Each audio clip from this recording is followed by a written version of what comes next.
And here we go. Jumping back in the game. Kurt wants to stream. I'm not going to stop him. That's fine. We're just going to cast. He can have as many viewers as he likes. That's fine. Jumping back in the game.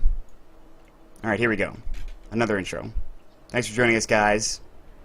This is AtoD number 3. We've got a tiebreaker between, of course, Inphinity +4 and FnaticNA. Whoever wins this one's going to go on to the playoffs, and that's pretty important. I mean, there is a prize pool on the line of about $1,500, so this isn't for nothing, ladies and gentlemen. As now we are waiting on a spectator or two, I'm sure.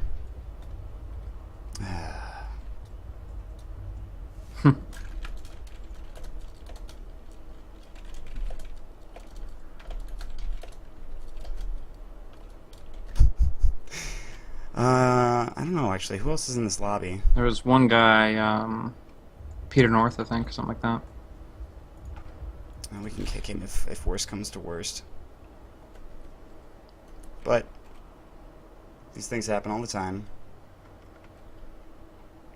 These computers, the internet, troublesome as it may be, gonna keep waiting until we actually get in the game. Players are starting to get frustrated, understandably so. It's 10 o'clock at night, but Yeah, not a big deal.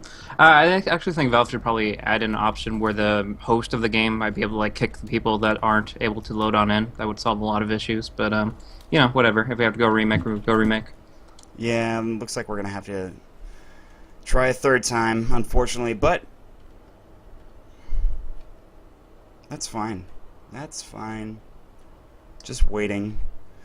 So, it's always interesting to see the reverse captains mode, see what happens in terms of the picks and bans. I like to say that I can really never get in the heads of the captains and what they're going to pick and throw over to the other side. But, I mean, we've seen some crazy picks. I mean, Razor has actually been pretty successful, I think, a lot of the time, despite not being, you know, I think it's very interesting to see Razor in this style of gameplay because you have that nuke. You have that damage steal, and I think that's super important to have. Of course, his ultimate's pretty good as well. I mean, and we talked about this a little bit in the pregame. I generally think that when you go for a lineup that has... You want to give the other team essentially as little damage as possible. Give them all right-click heroes who do nothing in terms of early game aggression, in terms of disables, things like that. But we've seen heroes like Razor come out. We've seen other heroes with new capabilities. I mean, even an Earthshaker here and there. So, like, and so I think at this point, both teams should know exactly what to do.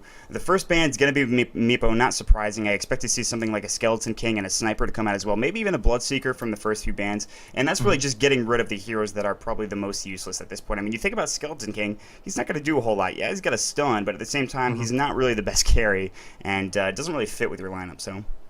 Exactly. Yeah, by himself, if he's the only stun to come out there, it's really not going to be adding too much in, and then he's just so darn slow. So there are a lot of weaknesses in a lot of heroes. One thing I really like about the new AtoD, the kind of new reverse captain's mode, is it's not very obvious what's going to be picked up. It used to be like Alchemist was the worst hero ever, and there were others similar to him that you could just immediately take out. But I think there's a kind of a mix coming through with the changes with the balances and everything like that, and 6.78 probably improved that as well. It's just like there's no super terrible heroes. There's definitely ones that don't work well together, and you can kind of go for a lack of synergy. But as far as just like banning out the bottom of the barrel heroes, I don't think that's going to be as common.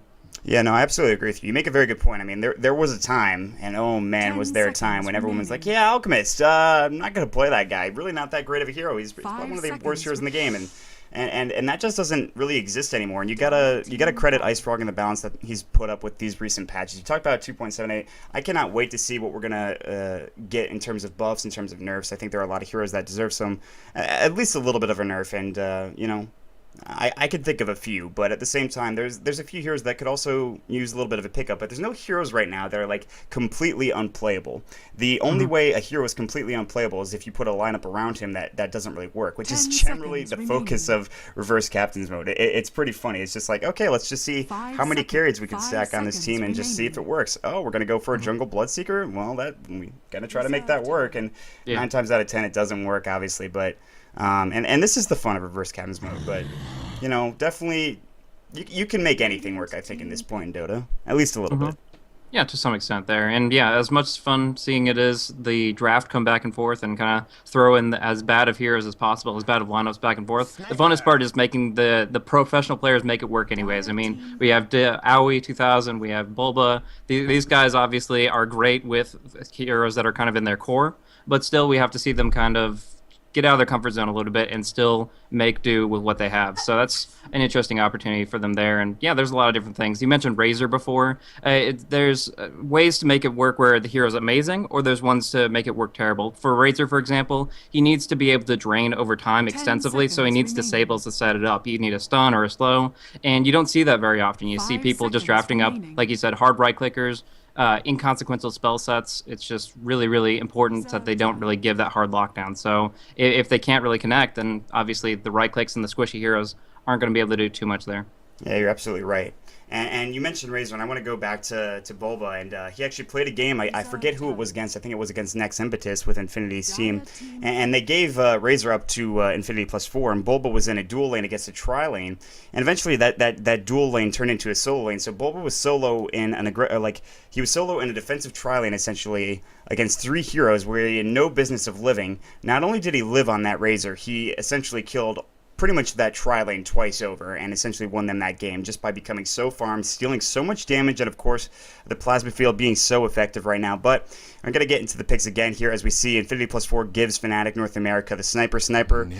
Nice pickup there. Fnatic North America are going to turn around, give Huskar and Necrolite to Infinity +4. I mean, these are the standard picks.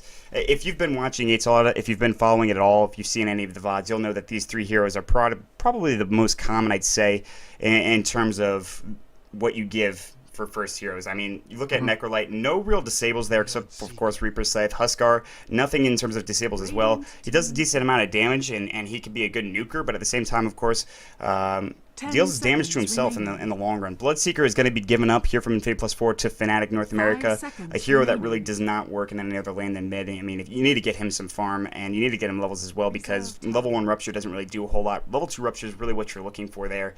But yeah, I mean, these lineups are already looking pretty bad for both teams. So Definitely. It's interesting to see the Huskar and the Necrolite paired together, giving them that combo there. Back in like the International 1 days there, when the hero pool was extremely narrow, we saw a couple of professional teams pick up kind of a niche combo with the 2 ultimates, the Life Break and the Reaper Scythe, kind of dishing out a ton of damage up front. So it could technically work in this situation, but more often than not, you're going to see a lot more pressure before level 6 so that their ultimates aren't going to be that consequential.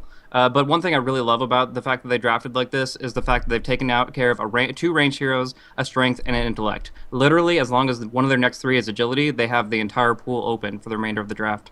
Yeah, absolutely, and that's really what you need to focus on here. I mean, they can give them whatever at this point.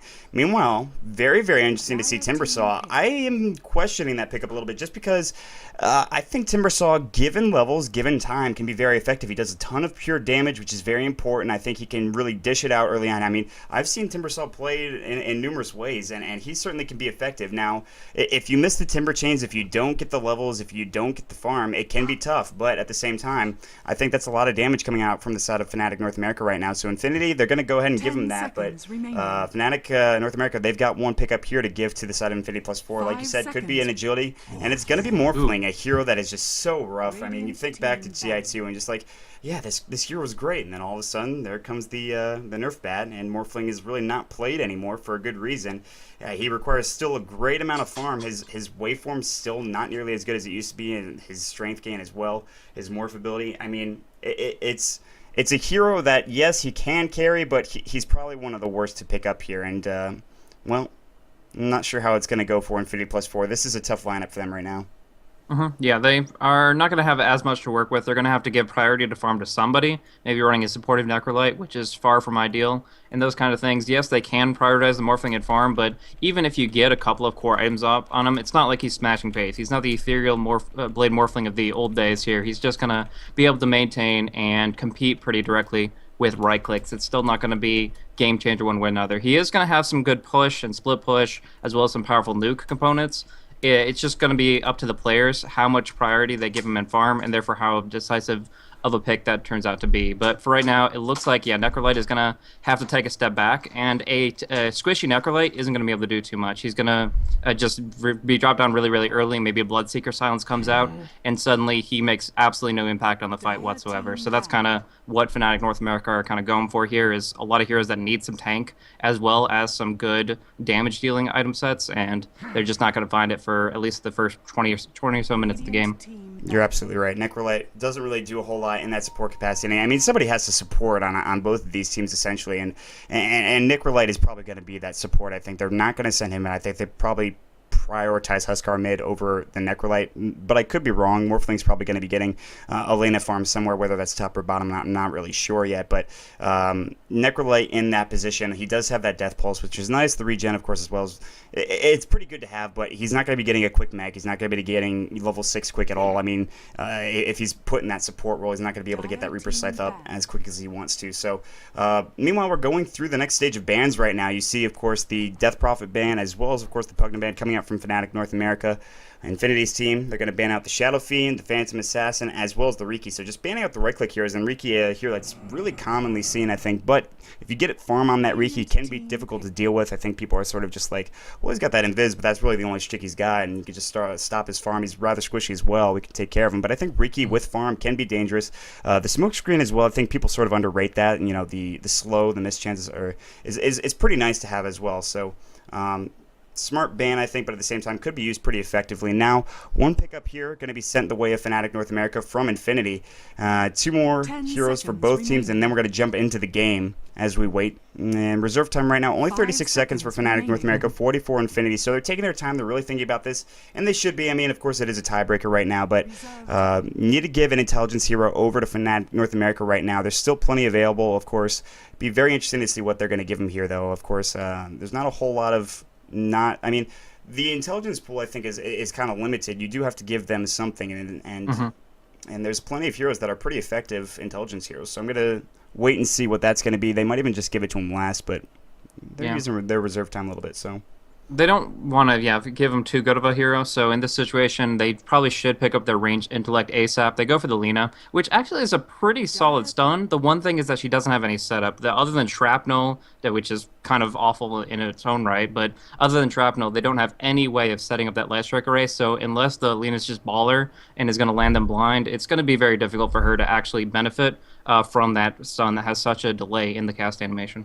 Yeah, you're absolutely right, and Shrapnel's certainly not going to really help that Lena out, but the thing that Lena does have is a very nice ultimate at level 6. If they can get her some farm, they can get her some levels. I mean, Laguna Blade's going to be really nice to have, especially against a squishy lineup with a Necrolite, with the Morphling even. Laguna Blade is going to be super nice to have. I think that, relying on the player to not hit that stun is a little bit greedy, I'd say, coming out from the side of Infinity +4. I mean, we're talking about some of the top players from North America here. I mean, these guys are no slouches, and while Light Strike Array, not the easiest stun to hit in the world, certainly not the most difficult. Meanwhile, Faceless Void's going to get sent over from the side of Fnatic North America, and sort of like that pick, but I also don't, just because, of course, Chronosphere is so nice to have early on. You don't even need to have too much damage from the Faceless Void. Then again, of course, speaking of damage, Faceless Void really needs some items to be effective. And while Chronosphere is a nice AoE ability, it doesn't really do any damage in its own right. You have to be effective in the Chronosphere. So, some interesting picks going both ways right now. If you look at both teams, you can see there's 2 range for both teams. Everything's completed, so right now they just need to pick whatever heroes they feel like picking for both teams here. And we're going to get one more pick for both teams, and we're going to get into the game. Yeah, I honestly think this Faceless Void pick is a little bit better for Infinity than they expected to get for their next couple picks here. In this position, as long as he builds durable, the backtrack's going to be really good against the Lena and the Assassinate from Sniper and things like that. And as well, as you mentioned, that Chronosphere, it's all about placement. It's all about the skill of the player himself. And I'm not saying that Faceless Void should be played supportively, but even if he doesn't have items, at least he adds that pretty powerful teamfight mechanic to the battle itself. So I honestly think the Void's going to work okay for Infinity.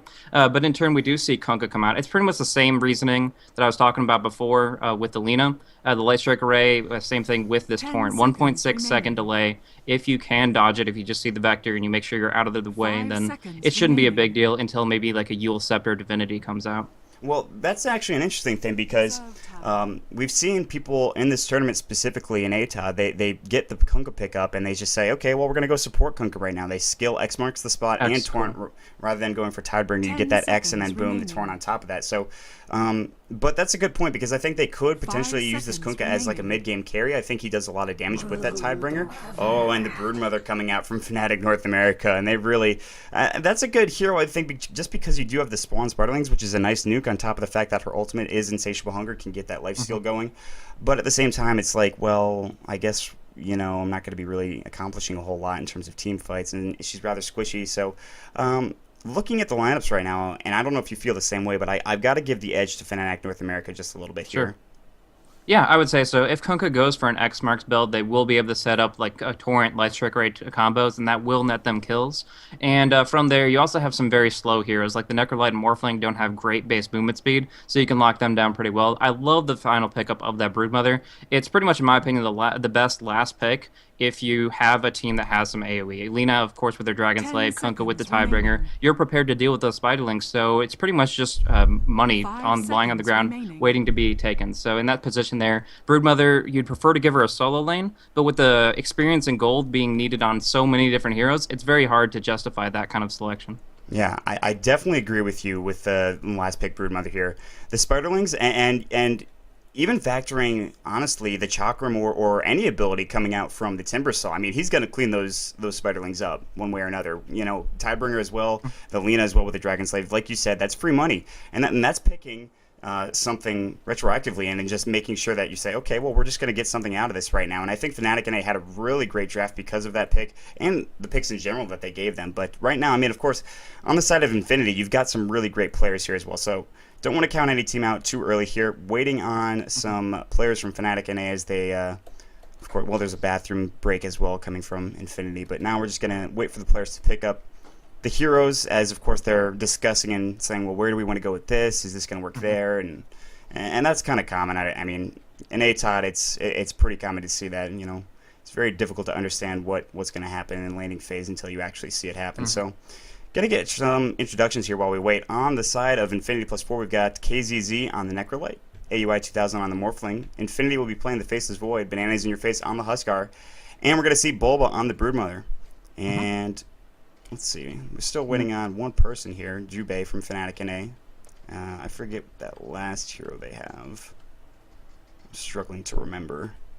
Either way, Mojo Stormstat will be on the Timbersaw. We're gonna see F4L on the Lina. Hannah Montana will be on the Bloodseeker. Smurf is going to be on the Sniper, and I'm forgetting that last year that they had. Yeah, it's completely messing with me too. Kunkka, duh. Okay. Yeah, okay, good. All right, we got it, guys. So Jubei will be on the Kunkka, and as soon as he gets back from whatever he's doing, we're going to jump into the game. So remember, this is the last game for the group stages, for the American group stages, I should say, for AtoD number 3. And so whoever wins this one, they're going to be going, with typical mistakes, to the playoffs. Single elimination, best of one, except for the grand finals, with 2 other European teams as well. And so I'm excited to see what happens here. I mean, this is it. It's do or die right now as Jubei jumps into the game. And I'm interested to see how they're going to lane this. Yeah. Whether or not they give farm priority to Sniper or Kunkka is going to be the thing to look for, because Bloodseeker, in this situation, he can be played just strictly as a ganker and then a buffer. With the Blood Rage, increasing that base damage so much, you can just kind of go for some really good stats. And can you just imagine a Crystallis Shadowblade Kunkka with Blood Rage active, cleaving on through? A single crit could just destroy everyone with that kind of damage output. So that's definitely something to be looking out for. But if they don't give him farm priority, then at least the Sniper can pick that up and they can just put the buff on Smurf. Either way, I think the Bloodseeker is going to do a lot more good than what Infinity intended, which is, of course, they wanted it to be a bad pick. But, you know, Rupture is still going to lock a couple of people in place, and the Blood Rage is going to be, in my opinion, an extremely powerful tool.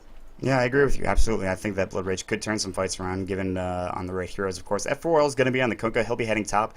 It looks like for right now, Hannah Montana has a Quelling Blade and a Stout Shield, so he can very well go in the jungle. He can, of course, come up to gank top if he wants to. Going to see Jubei heading up top as well. So it's sort of a pseudo tri lane with, of course, that jungling Bloodseeker. And we're going to see mid Smurf right now on the sniper, just going to try to get some farm. And of course, there's going to be an off-lane Timbersaw. And that's not the easiest off-lane hero in the world, but it can work. I've seen it work before. And if you get that farm, even the experience is enough, honestly. And just stay alive, get some experience, get your levels up and all of your abilities, essentially, and get some quick kills and turn that into quick arcane boots as well. Looking at the other side right now, Infinity's going to be on that Faceless Void. He's going to be sitting up here looking at the top rune spot right now. Looks like mid is going to be KZZ on the Necrolite, so they will give him that mid farm. And it's going to be Huskar as well as the Morphling going to the bottom lane right now. Top lane, Bulba's going to be here alone for the time being, but Faceless Void will rotate up, so it's going to be Bulba and Frankie in the same lane together. And this should be fine for them as long as there's not a whole lot of true sight here. There isn't anything on, of course, F4L or Jubei right now. They actually have no Sentry Ward, so Bulba will be in fine shape. He's not going to go down early unless they get some Sentry rather quickly, which is probably not going to happen. Hannah's going to wait for some jungle spawns here, and mid, Sniper versus Necrolite. It's going to be an interesting matchup. Yeah, most definitely between those two. If KZZ goes for a lot in Sadist, I think that he could have a lot of stayability that'll work out for him pretty well. We do see Infinity going actually on the Bloodseeker here, trying to pull him out of the jungle. The big thing about Bloodseeker is if he drops pretty low, he has to get the last hit on the creep to actually get that bloodbath. So he's pretty much playing the last hitting game, saying it's 2 hits away, and I'm going to harass you until you actually have to go in and try to bring it down. But it is getting some support coming on in with Alina here. This is actually pretty comical, but here comes Lina right now. The Dragon Slave is level 1. As you can see, Infinity taking some damage. He actually went for the Time Walk first. He's going to pop up his salve. They are going to cancel it, but I don't know how much they should chase this right now. Bloodseeker really wants to turn on this, but Frankie, he'll back off. But now he's got to go the long way, all the way around, essentially. And Jubei's going to try to cut this path off, and he will, in fact, do so, but there's no stun. Infinity's just going to walk right on by, just take a few right-click damages, and he'll be fine. I mean, he's going to roam right back through mid, and he did some harass to, of course, the Bloodseeker right now, who doesn't have a whole lot of regen. He does have the healing salve, but he does get some last hits, and because of that bloodbath, he'll be fine. So, a little bit of a cute play from Frankie, but he'll pause the game, and yeah, we'll get back into the game in a second. Yeah, a little bit of time that the Lena's distracted. Obviously, she wasn't going to be taking last hits much anyways, and the pull probably not either, since Broodmother's actually opted to claim that herself. But in this position here, if Lena doesn't pick up some gold soon, the sentries aren't going to be out early enough to impact Bulba. And in that kind of position, they are actually going to be able to get some good levels on this Brood. They already pulled regeneration over to the Bloodseeker from the supports, so that means that the sentries are more and more delayed. The longer the Bulba can get and move towards the Soul Ring, he's actually going to have a really good time in this lane. Along with that, the fortification was just popped accidentally, no real reason for it whatsoever, but if Bulba does get a few Spider Rites up, could actually do a little bit of an early push aggression. Yeah, absolutely, and we talked about it. I mean, he was on that Razor in the previous game, and he just absolutely dominated a duel versus a tri-lane, and he can do it again here if they're not really taking him seriously here, but I think the point, like you made, is that they need to get the sentries up, and of course, those are going to be a little bit late, but in the meantime, we'll check out some other lanes. Frankie is here. Tidebringer is up for, of course, F4L, so he's not going to be up on that support and Kuka. He's just going to be trying to get some farm. He's doing a good job of it as well. Bottom lane, you can see Mojo Stormstout is having a little bit of a tough time, taking some Burning Spears to the face, as you can see. He's got no CS at this point, but that's not necessarily the worst thing in the world. You can see AUI 2000 with also 0 CS at this point, so right now F4L is leading the way. He's got 12 last hits. He'll be fine for the time being. Bulba going to have to back off here, and he's got no webs up just yet. He can put one up if he needs to, and Infinity's going to be here level 1, so I think both teams are content with just playing the farm game. They're going to eventually probably go for a gank at some point right now, but it's going to stay this way, I think, for quite some time here, unless someone makes a mistake. Yeah. Interesting movement and decision for the farm priority down on bottom. Howie, like you said, he only has a couple CS here, whereas Huskar has a dozen. That's just pretty much meaning that they don't want the Morphling to really play the role to carry. As long as he has the max waveform and can do some damage that way, that's pretty much all they're looking for there, at least for the moment.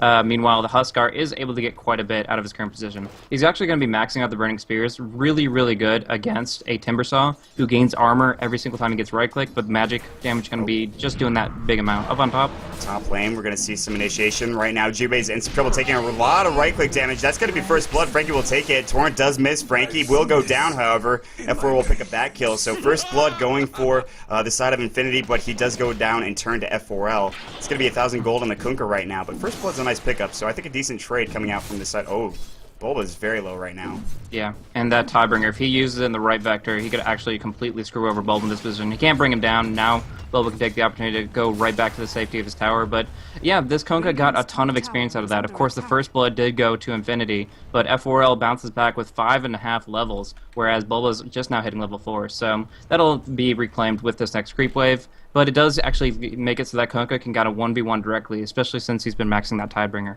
Yeah, absolutely, and that's going to be really nice to have, and he's going to have level 4 pretty soon. He's going to go for Ghost Ship at level 6, I'd imagine. But at this point, I mean, yeah, that was a great pickup from him. The experience, definitely a good point there. The experience is super nice to have. He's got his boots, he's got 800 gold in the bank as well as Stout Shield, 3 GG branches right now, and it would not be an NA Dota game without a bunch of pauses here. So we're waiting on something, and we'll get back in the game in just a moment, but this is pause number 3, I believe, of our pause counter on top of the 2 times that we failed to load into the game, so already taking a little bit of time, but then again, doesn't really matter. Not a big deal. Sniper in the meantime. Getting 16 last hits, of course. The KZZ's 15. Very close in terms of farm.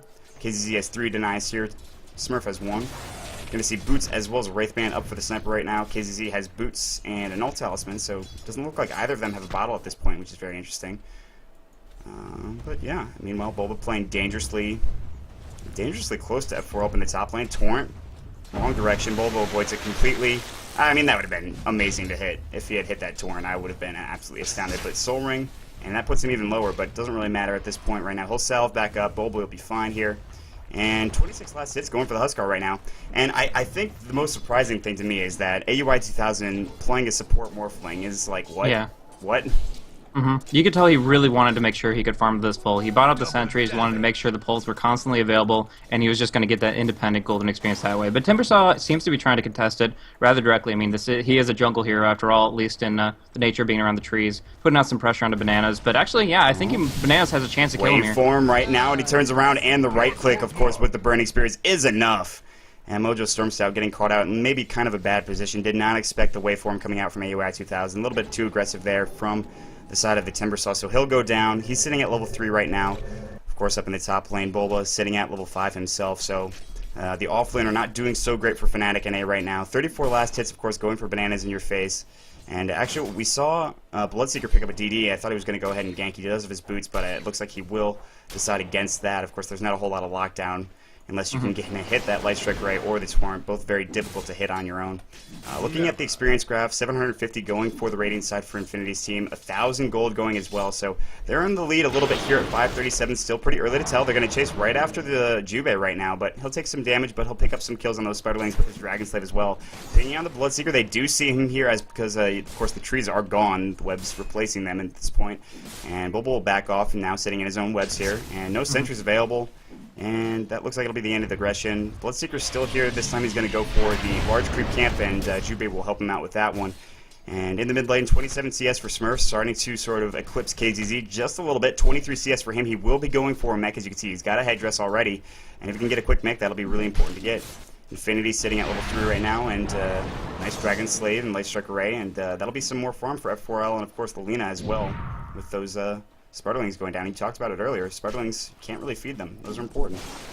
Most definitely. Honestly, right now Bulba has effectively unlimited HP and mana, even when just only with rank 2 webs, and as he ranks it up, it's going to be even better for him. But as far as the little spiders that run around him, they can be cleaved down very, very easily. So Kunkka is getting a ton of cash right now. Actually not on the top of the GPM, as Huskar seems to be doing a little bit better with that kill and that free farm down on bottom.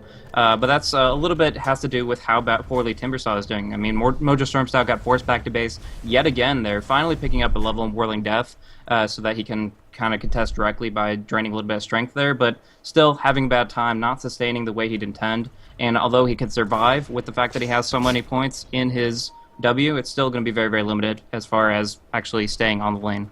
Absolutely. Meanwhile, KZZ also having to get sent back to base as he takes an Assassinate directly to the face, but he'll be fine.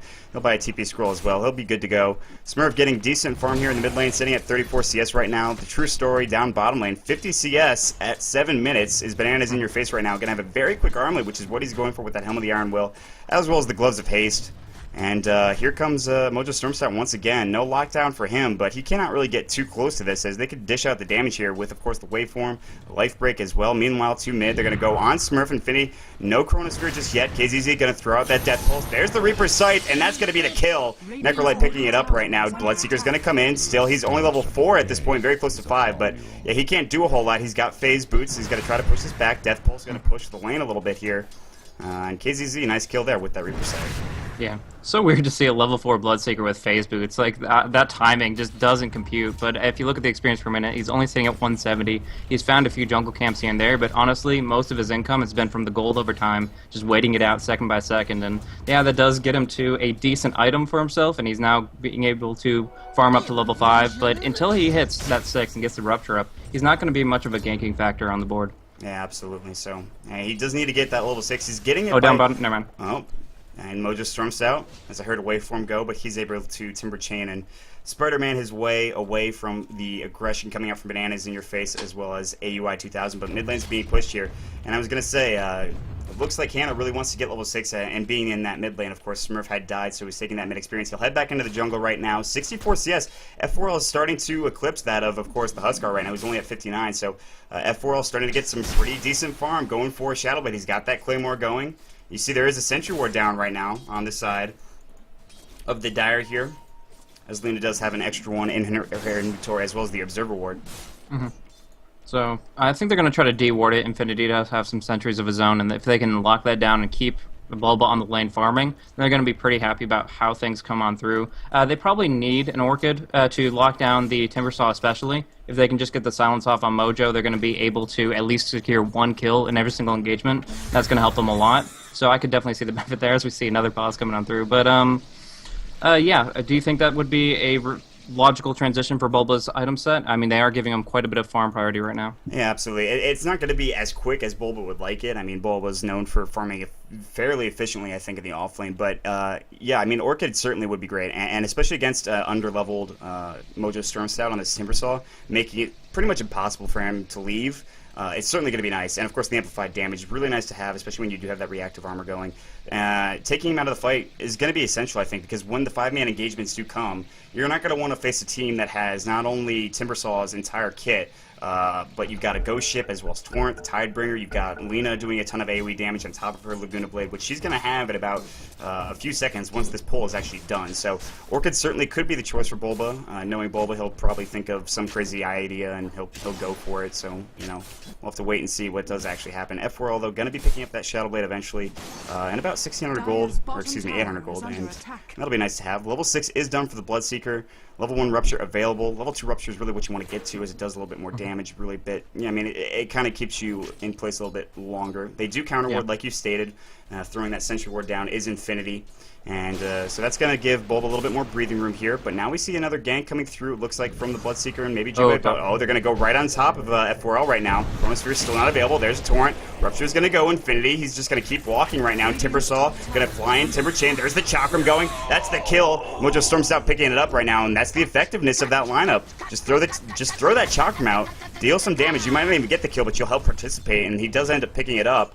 Infinity's going to go down right now, but that's 4 heroes top, as you can see. Everybody's rotated up here, including AUI 2000, as well as Bananas in your face. Bananas in your face looking like he's going to head mid, or at least top rune. He's got his armlet completed, by the way, with a Gauntlet of Strength and Treads in tow as well. So, Armlet of Mordigan, however you say that, he's going to jump on mid, it looks like, and Smurf, he's got to be careful. He does have his Assassinate. He's level 8, but he doesn't have any escape mechanism. And honestly, they could potentially just dive this with the Armlet here. And it looks like they're going to. No, Smurf's going to back off. He does see this coming. They do, of course, have that Dire Ward here.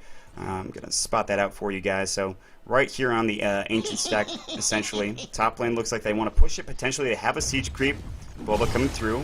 Tidebringer doing some damage to those, of course, Spiderlings right now. He's getting caught out. Getting surrounded a little bit, but AUI 2000 get away from him. Right now, Light Strike Array going to hit on one. Dragon Slave going as well. There's a Torrent going to miss, but the Chakram from Mojo Stormstout, that'll be enough.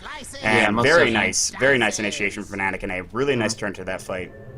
Yeah, not the best move from Morphling going in at only level 6. He has regular brown boots of speed, giving him only 335 movement speed. So as soon as that waveform ended, it was really, really easy for Jubei to lock him down. So that kind of position, of course, going in against 3 or 4 heroes, you're not going to be in a great position either way. And so they just kind of got a little bit overzealous, and now F4L will be able to pick up a Shadow Blade, and I don't think they're going to be really getting too much as far as detection. We see one Sentry Ward on the Faceless Void, and that's about it. So until they actually start committing to that, it's not going to be an easy kill on what I would consider Fnatic's #1 carry right now.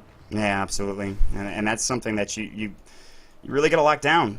But and I actually want to go back to a point you made. You talked about the support Faceless Void, and that's essentially what Infinity's doing right now. He's got the Sentry. I mean, he doesn't have a whole lot else in terms of what he's got in terms of items. He's got his Boots of Speed. He could potentially even pick up his Overwards. There is a double damage bottom rune right now. That could change the complexity of some things here, but no one's spotted that out yet. There's no wards over here. Looks like finally Bananas in your face will take that, and that's dangerous. That's something to scare you.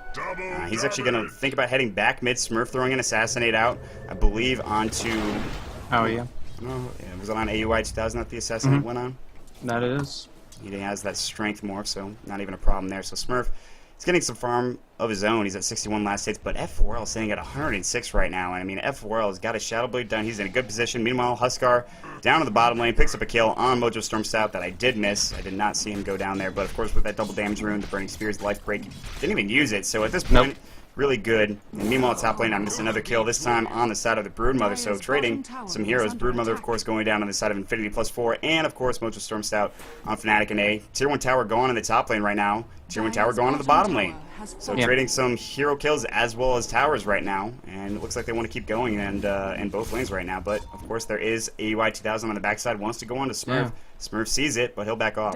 Yeah, they want to dive aggressively over here, but here come the TPs. We already see Timbersaw in the action, and they do not have their Chronosphere. Yeah, there's no Chronosphere available. Death is going to go. There's going to be the Chakram as well. Whirling Death going to fly. Assassinate going to go into KCC and the Laguna Blade. That's going to be enough, of course, with Chakram finishing it off, and of course the Timber Chain going to continue to chase, but Mojo Storms for that Stout. He's got no mana, he'll back off.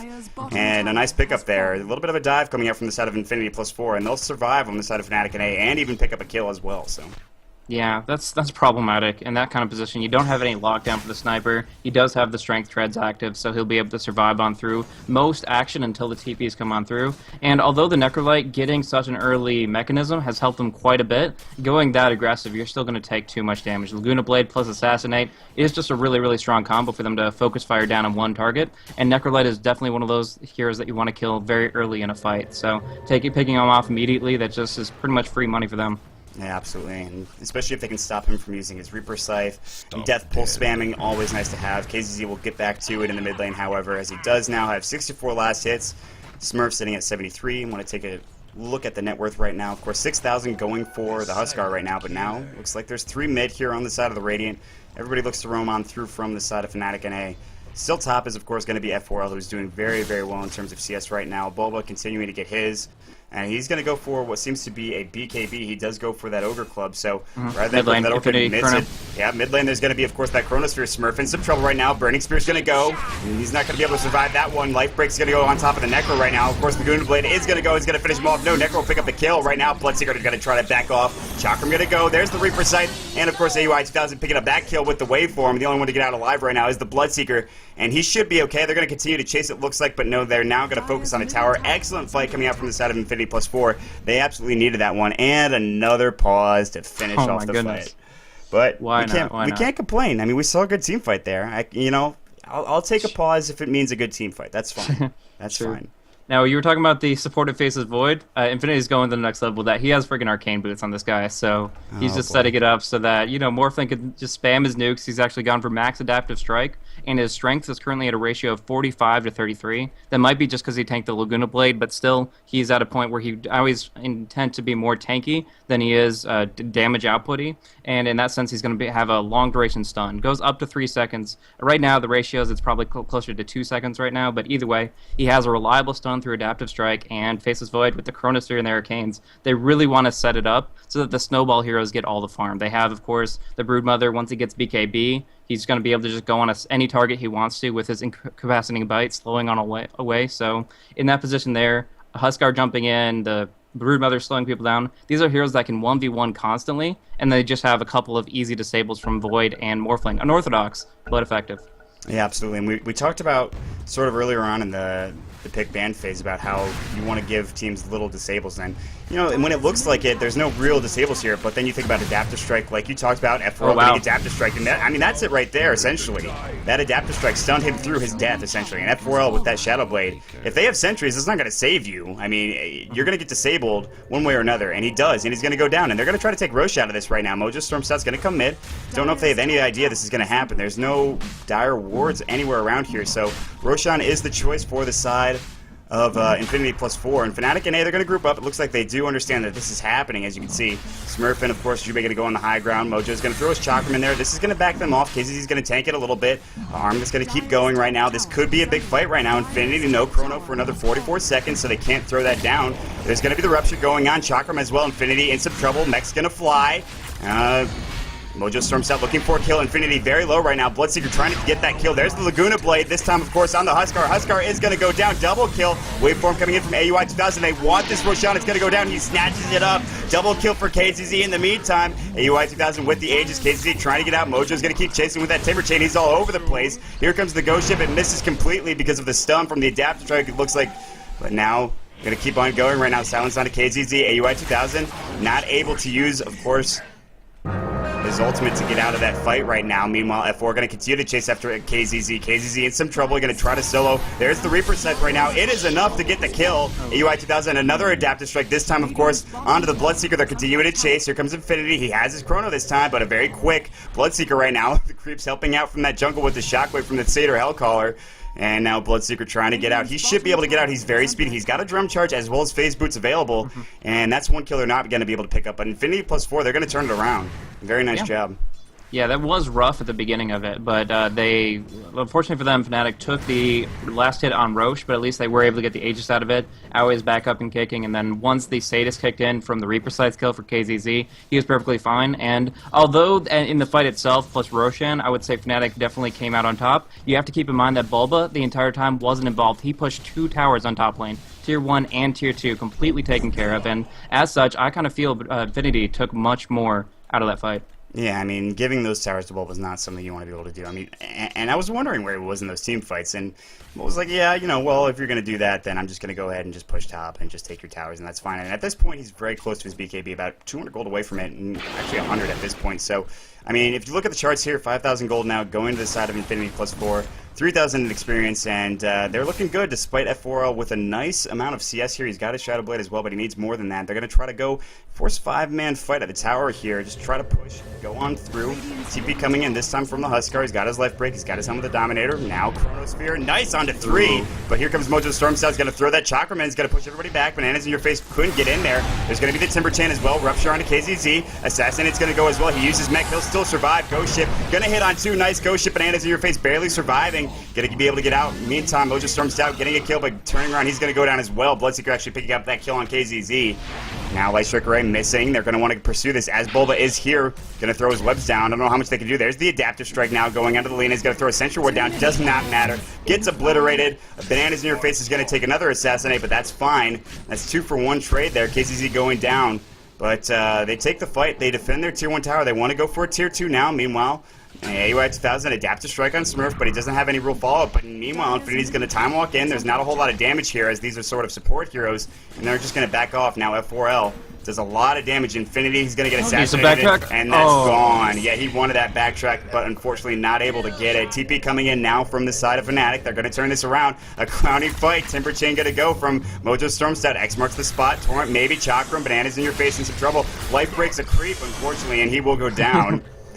Life breaks the creep and immediately turns the armlet off. It's just like, kill me now. But, you know, I mean, they took a good early fight, but then, of course, Fnatic answering back quite effectively there. I think they got a little bit greedy. Like, Aoi was waveforming past a cluster of trees to try to get a pick off, just try to find one little stun. And as soon as they weren't getting the bashes underneath, right next to the Tier 3 tower on the sniper, that was pretty much the point where they needed to back off, or Fnatic had the opportunity to retaliate. They TP'd behind them with the Tier 2 still up, and they were able to actually get a lot of revenge kills. But now another fight. It looks like they want to go mid right now. Infinity's the only one here. Rupture onto him, as you can see. He's taking some damage. He'll be okay, it looks like. They're going to mech him and Death Pulse him as well. But yeah, you're absolutely right there. I mean, they dove a little too far. And I was talking about, I mean, AUI 2000 was alone. They couldn't do a whole lot of damage with him and Infinity. It's just not going to be enough. I mean, they don't have damaging items. You've got an Urn and Arcane Boots. AUI 2000 has Drum and a Staff of Wizardry that he might turn into into a Rod of Atos because he loves that item. And, I mean, I wouldn't be surprised, to be honest with you. And but at this point, though, they're still in a little bit of a, I'd say, commanding lead here. The 3,000 experience difference, 5,000 gold. So potential for them to turn it around on the side of FnaticNA. They certainly can come back. They need to get some more farm here on F4L. He's going to get a small crit. That crystal is going to be done very soon. Just needs the recipe right now. And bottom tower is going to get taken here as they TP back mid. There's going to be a fortification now going in the mid lane, as you can see. And Broodmother trying to right-click this down. Jubei getting pinked out. Double damage on the Bloodseeker does wear off just in time there. As you can see, Replicate sort of in the front lines right now, trying to bait out any sort of aggression here. It's going to be up for another 30 seconds or until it dies. But they do take the tier 2 mid, and that is the last tier 2 up for FnaticNA right now. The only thing stopping them is, of course, the high ground here. And I don't think Infinity's going to want to push up into that without some sort of Aegis, which, of course, is not available for another, what seems to be 5 minutes, I believe. So. Yep, just about 5 minutes there. I wouldn't be surprised if we actually saw Aoi pick up a Force Staff up against a Sniper who hasn't picked up a BKB yet, actually just finishing up his Manta style. You can actually throw him into a really bad position, so if you waveform right up next to him, Force Staff him and Adaptive Strike him even further into just Hall of your allies there, you can put them in a really bad spot. And you can also do some really cool stuff with Chronosphere, where you can throw them into a position they don't want to be in. So there's a couple things to keep in mind there as far as that goes. But as you mentioned, it is Aoi 2000, and you can't take Rod of Atos off the list, even if he's playing freaking Smoke Morphling. gank right now. They want to go on Bananas in your face. Headshot's going to go. X marks the spot, and the Torrent's going to hit up. Chakram's flying as well. Bananas in your face gets obliterated. Lena taking the kill. TP coming out just in time for Infinity. He'll survive.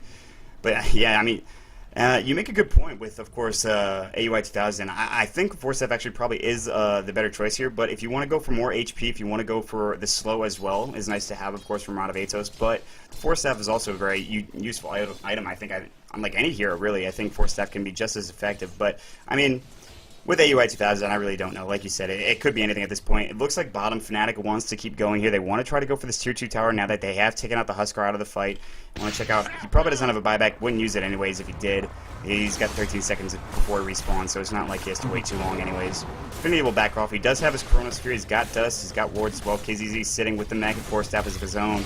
And, Chrono going to hit on 4 right now. Smurf's the only one out of it, but a huge Reaper Scythe going to come, and Mojo is going to go down immediately. F4L in some trouble. He's going to fall as well. Double kill for KZZ. Here comes Bulba. He's mad. He's got his insatiable hunger going right now. Smurf is in trouble with the life break. He's going to go down. Double kill for Bulba. They turn it around. They kill everything except for the Bloodseeker. Tower. And will they?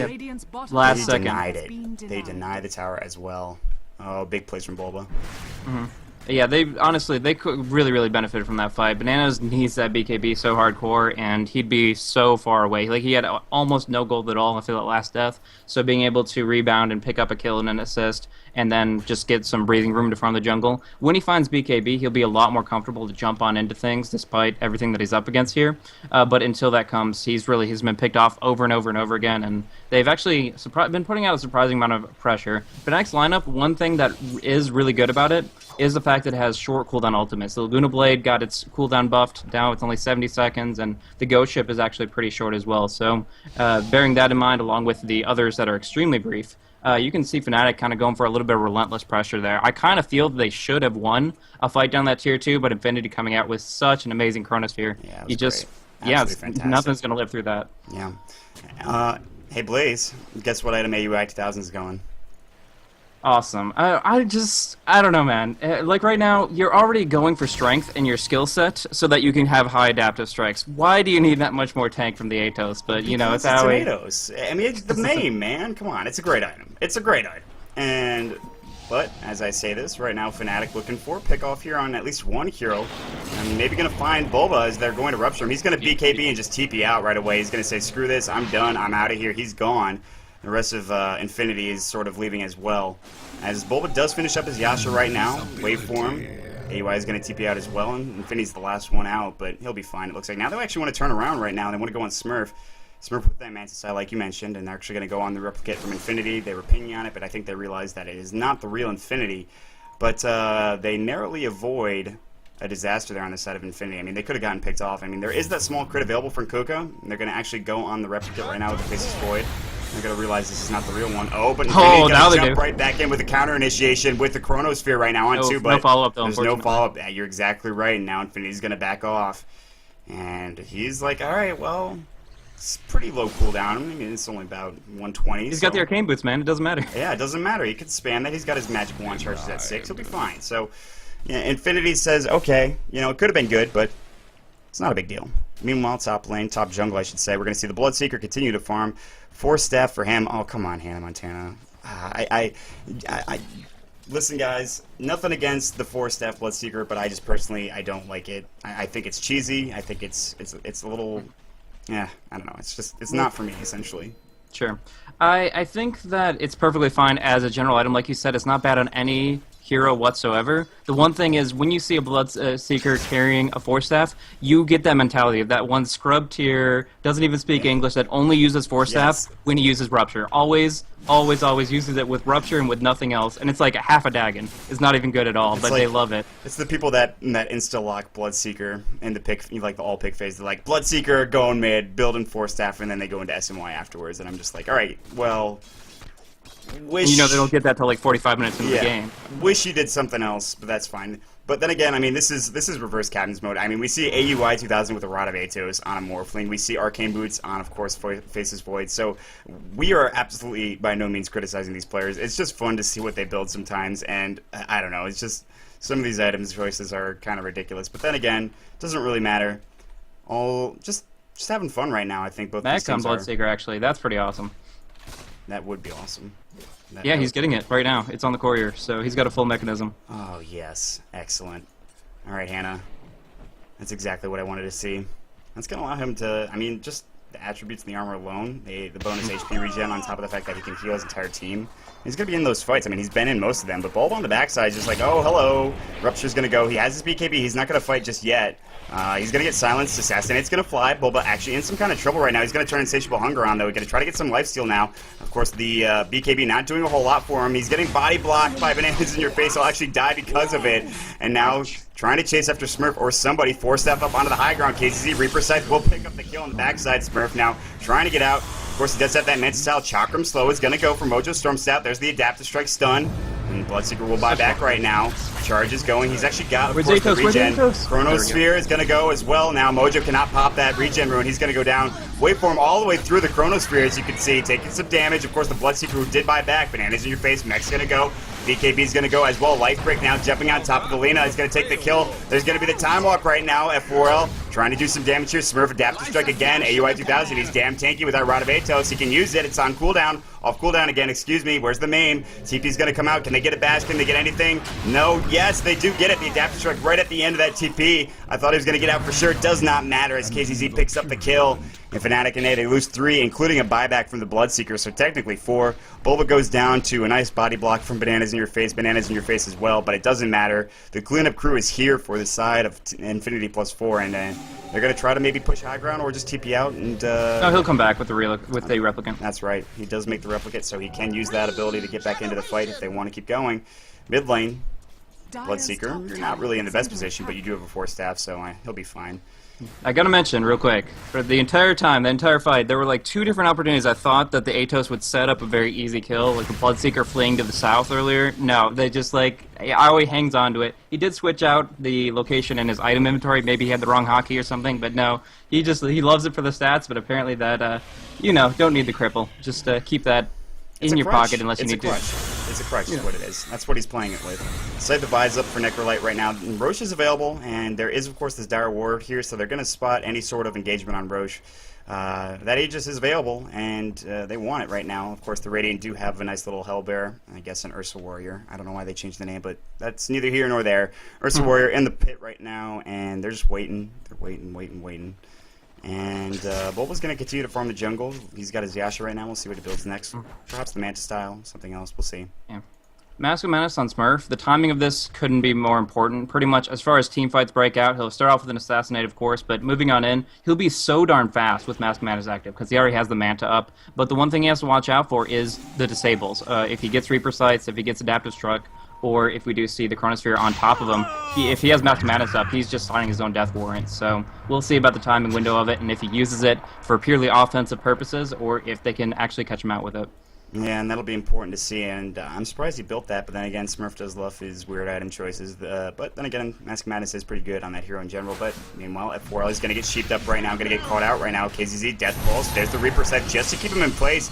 Chronosphere, maybe, no, the bash, the Chronosphere just to get the kill. Broodmother picking it off, of course, with the spawn Spiderlings. Chakram's gonna fly, take down a lot of those Spiderlings. Assassinate's gonna fly. Mech's gonna go, though. Timber Chain not gonna hit, I don't think, there. Meanwhile, Light Striker Ray, Laguna Blade going into KZZ, not enough damage there. Jump on the top of Smurf as he does have his mask going. Bananas in your face wants the kill. Boba will take it, however. Now the Bloodseeker doing some damage. Chakram's going out. And now they back off. I think they probably think about going for Roche here, or maybe even just up to the tier 3. Light Striker Ray is gonna go.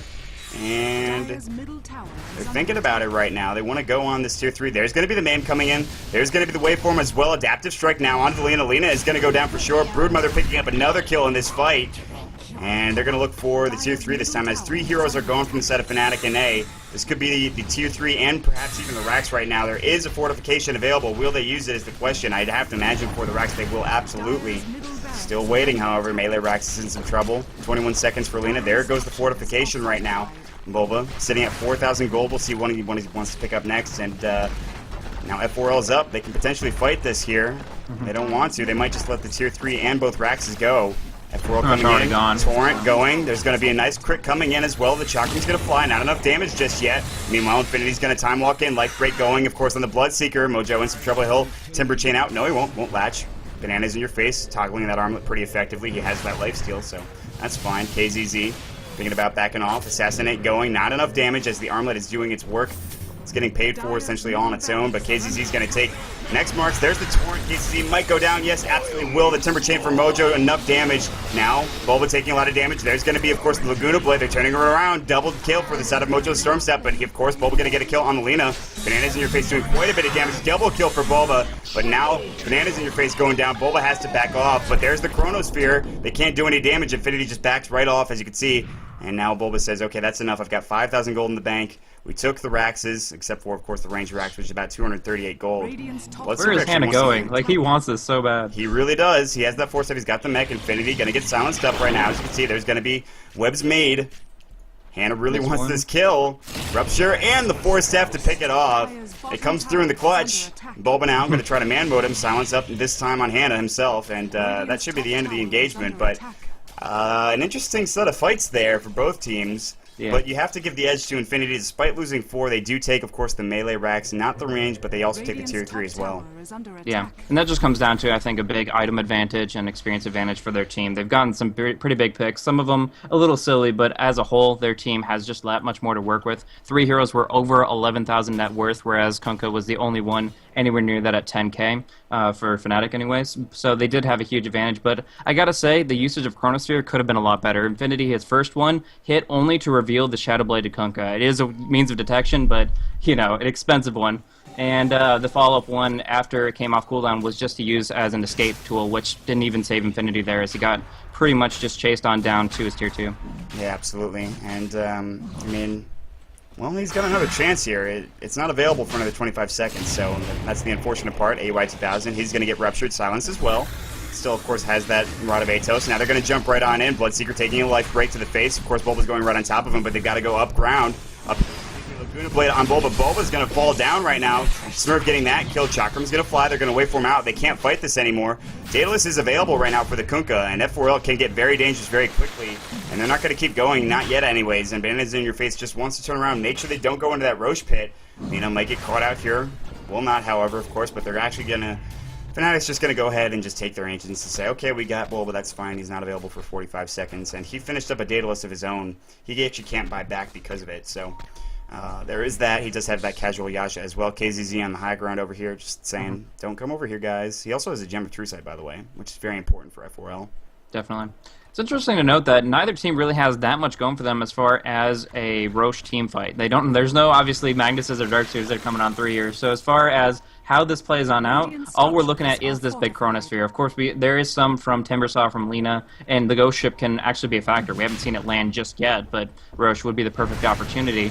But it's kind of that back and forth where most of them are just focusing on single targets. So whoever's on front is going to get nailed most of the time in that kind of position. But now we see more defensive items picked up for Fnatic. We see here the Timbersaw getting the Eul Scepter Divinity. He can jump in the front line and then just go ahead and Eul's himself, or Eul's a target that'll get stunned by Lina, and kind of set up the fight from there. I honestly think unless Inphinity gets a really good chrono, which I expect to happen, but if he doesn't, then honestly Fnatic could try to turn it around here.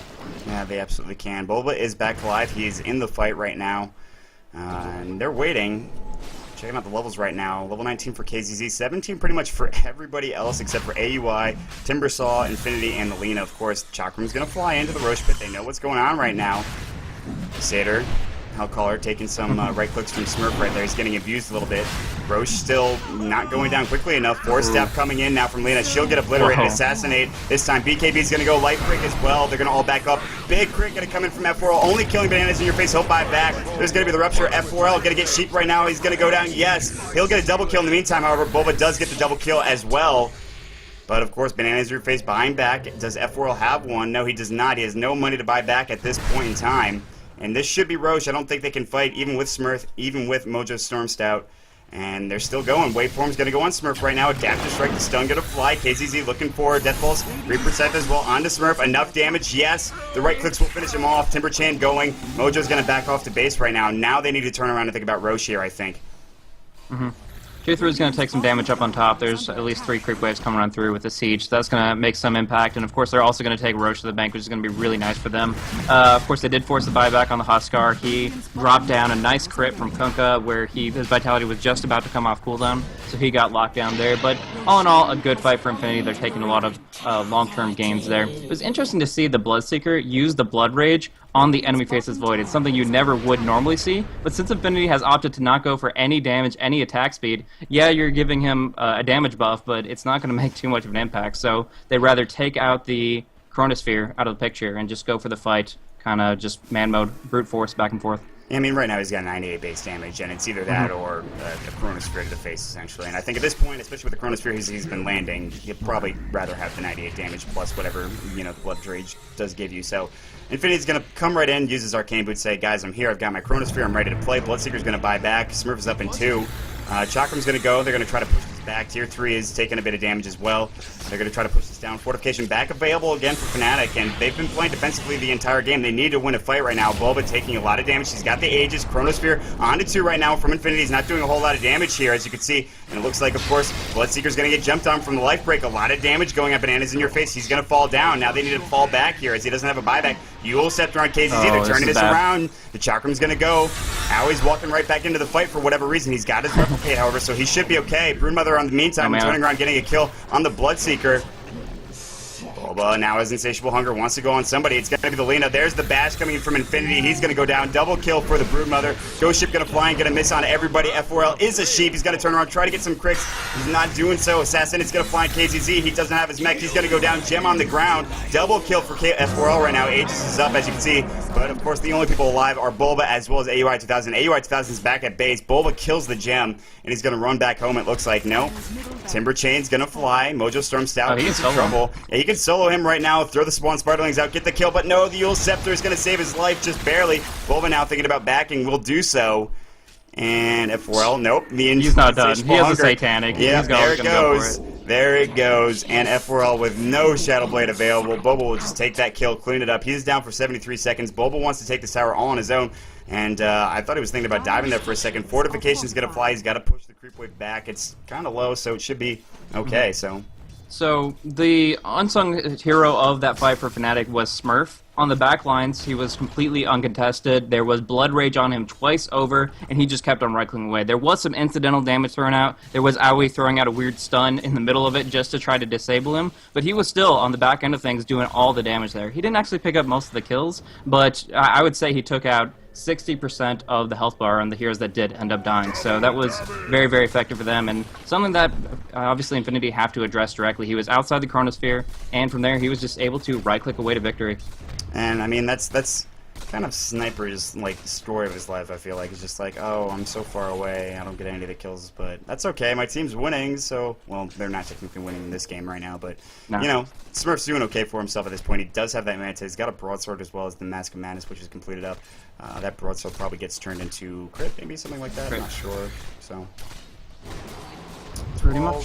1,000 gold on the side of Infinity +4, and experience is there as well. So at this point, FnaticNA is just clinging on for dear life. They've lost one set of Raxes here in the mid lane. Top lane, tier 3's at half health, but not dead just yet. Aegis is, of course, gone, not available for another 6 minutes again, so they just keep waiting for the Roche, essentially. And next one will have Cheese on it as well, so that's also very important. Maybe thinking about going for a split push here. As you can see, Bulba's sitting in the bottom lane with his Spiderlings. He does, of course, have that Daedalus. He's got the Yasha as well. But KZZ, no, actually picks up a Basher there, so Bulba with the Basher now. That's dangerous.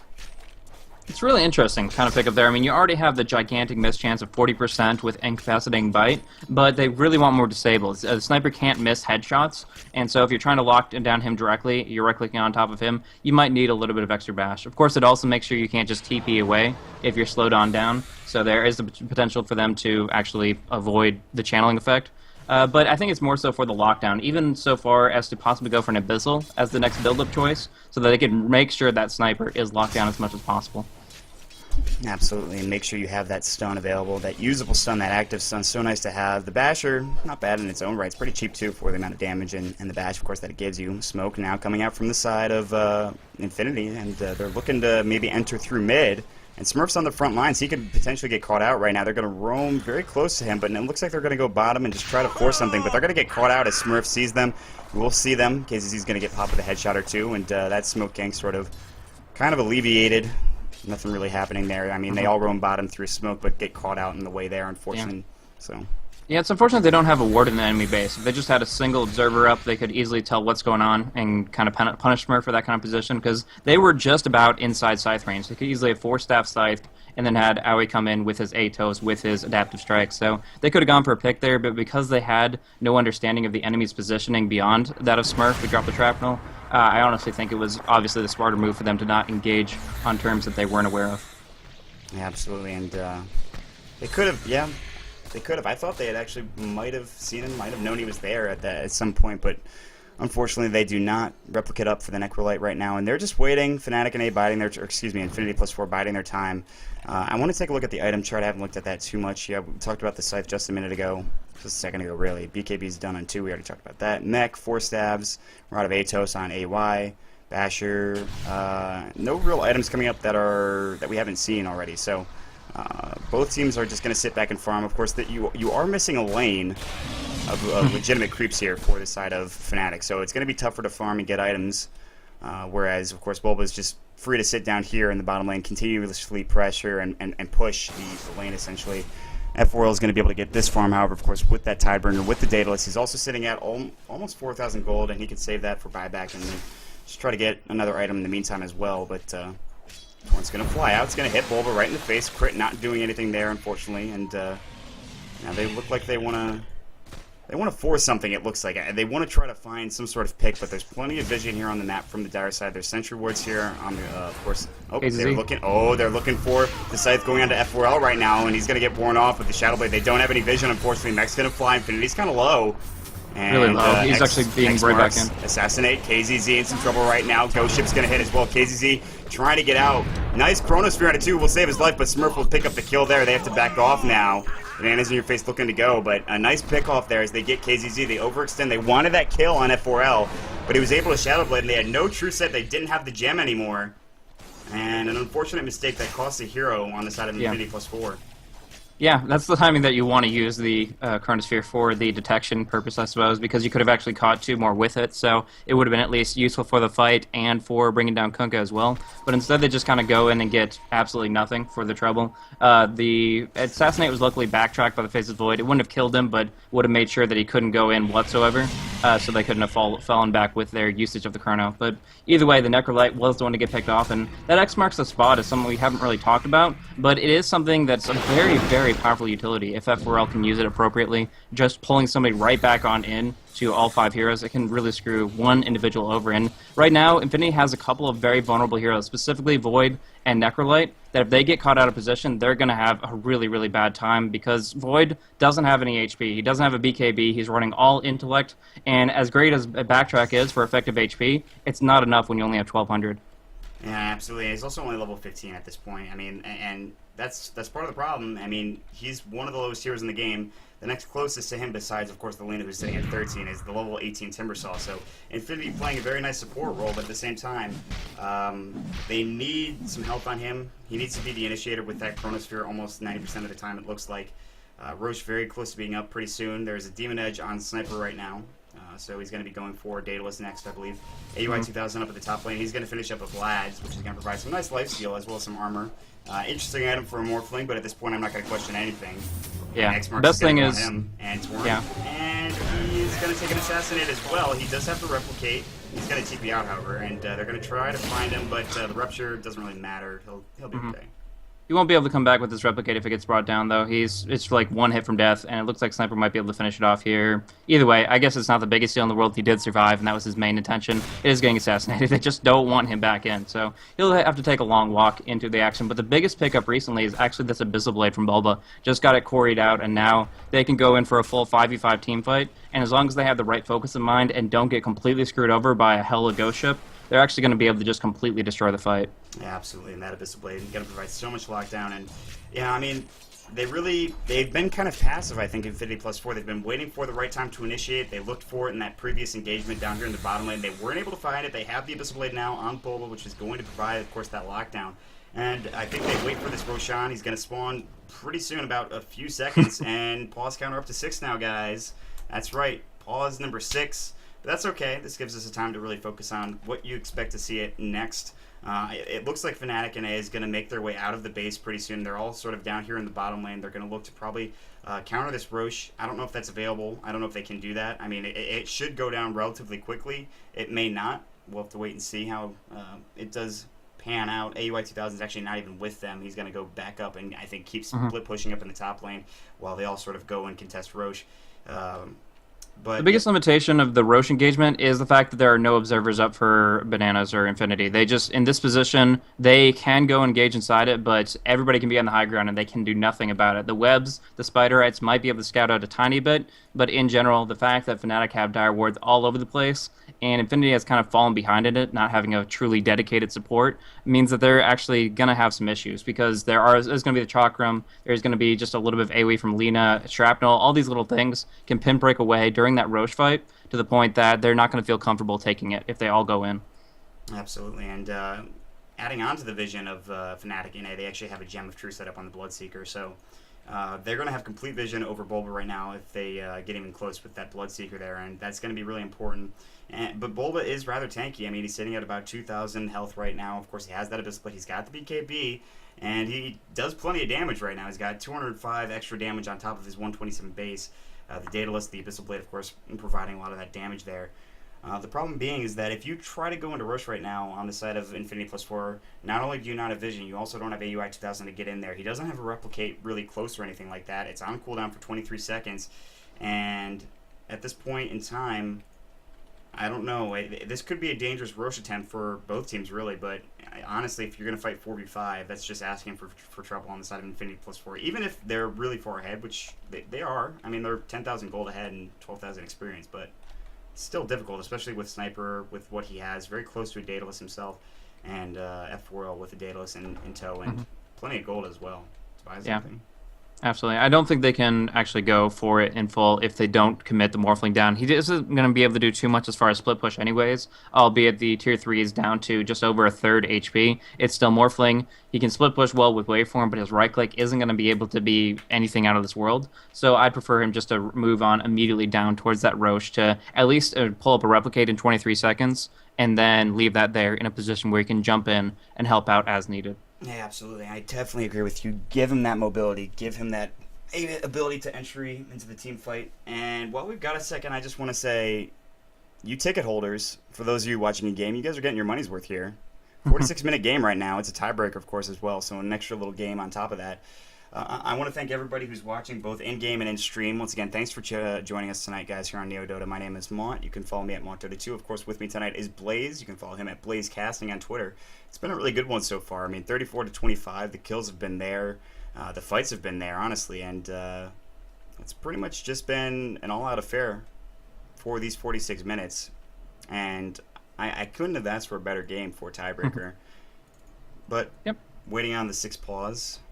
Yeah. And so it's taking a little bit longer than expected, but hold on a second, guys. We'll get right back into the game. So just keep calm and relax. Some soothing Dota will be on its way soon, hopefully.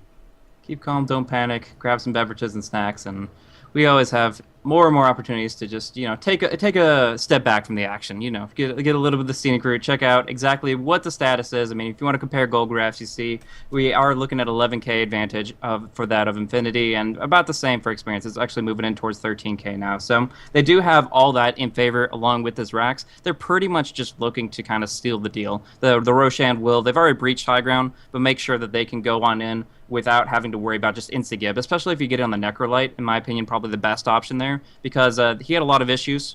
The previous one, he's either gotten X'd or just focus fired down really, really quickly, and hasn't been able to get that much off. But the longer the Necrolite is in the fight, the better off they're going to be with Heartstopper Aura and with Death Pulse in the action, as well as the fact that he will get the mech up eventually 45 seconds later, and maybe even Reaper Scythe, only being a 70-second cooldown. So all those coming into play.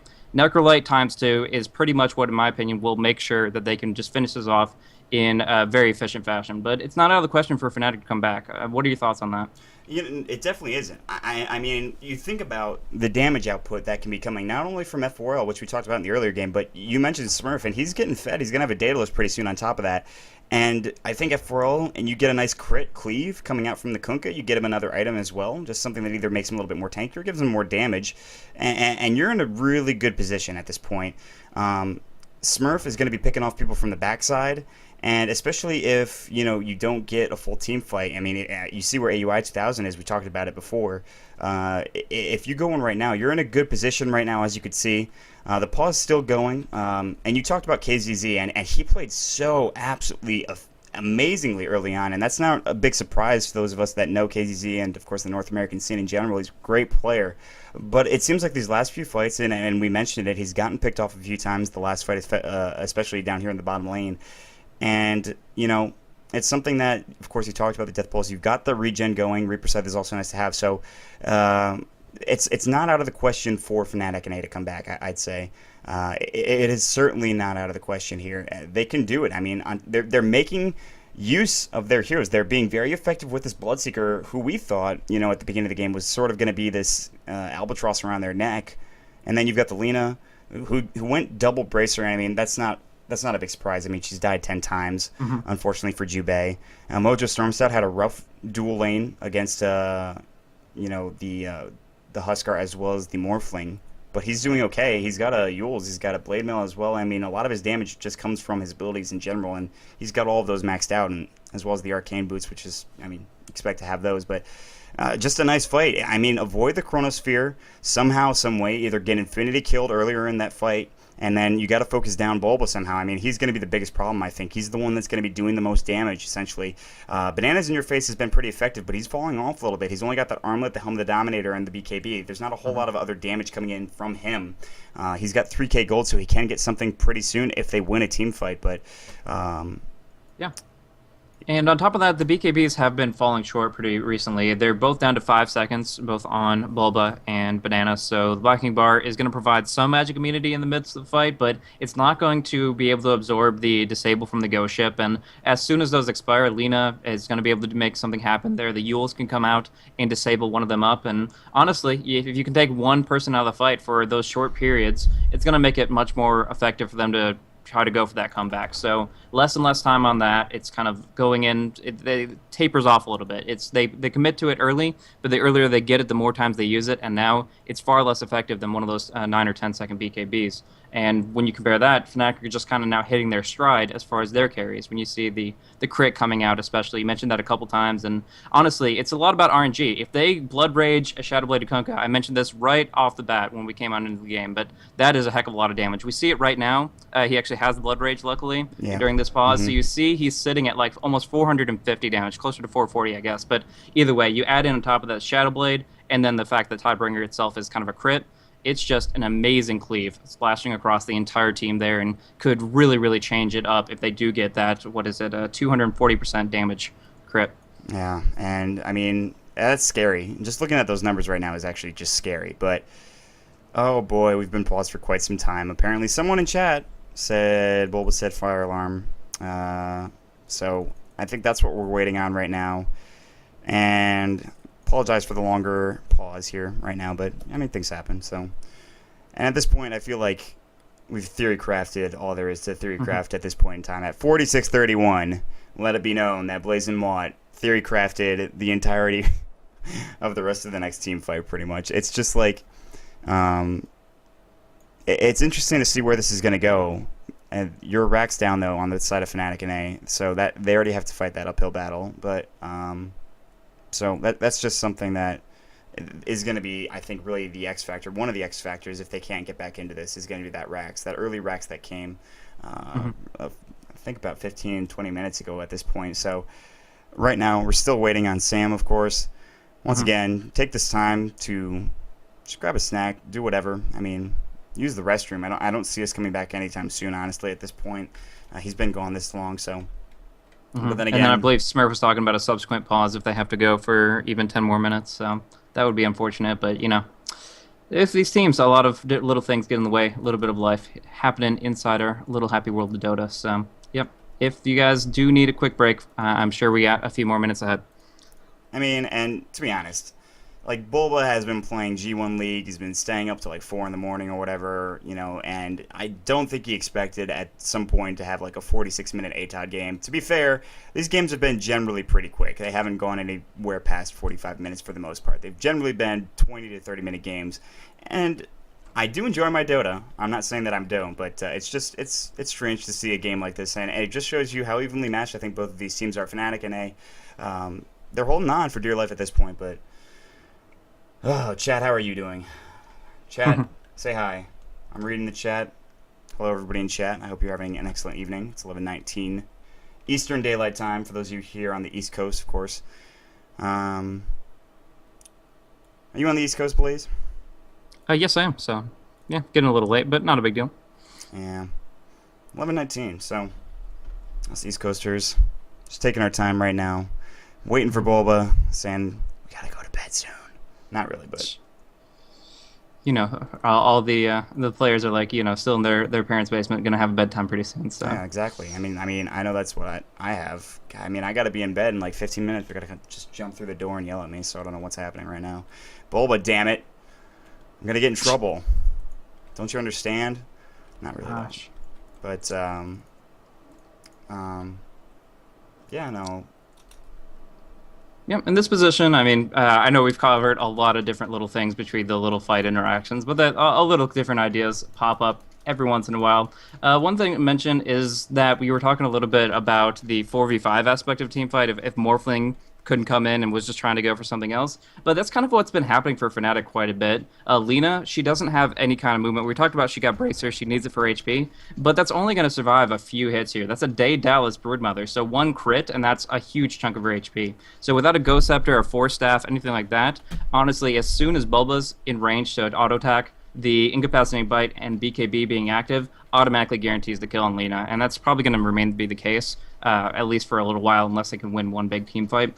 And that puts a lot more pressure on the rest of Fnatic. They're going on in and executing their skill set perfectly because Lina being a non-factor really kind of limits their damage output and their disables. I mean, you have to wonder what essentially went wrong for this Lina, and I think just part of the problem is she's one of the squishier heroes in this lineup. I mean, even to a certain extent, Necrolite is a bit more tanky, but I think also that's because, of course, he had that mid-late advantage getting the levels early. And you talk about getting a Ghost Scepter, and that's not going to happen anytime soon for the Lina, unfortunately. She's sitting at 62 gold. I think she's just spending all of her money on number one, she's losing it from dying. Number two, the Observer wards, of course, the Smoke of Deceit, the Sentry wards. I mean, so at this point in time, Lena is in a tough position, and if she's anywhere close to the fight, they're going to just take her down immediately, and that's already one support gone for your fight. That's something you can't really afford.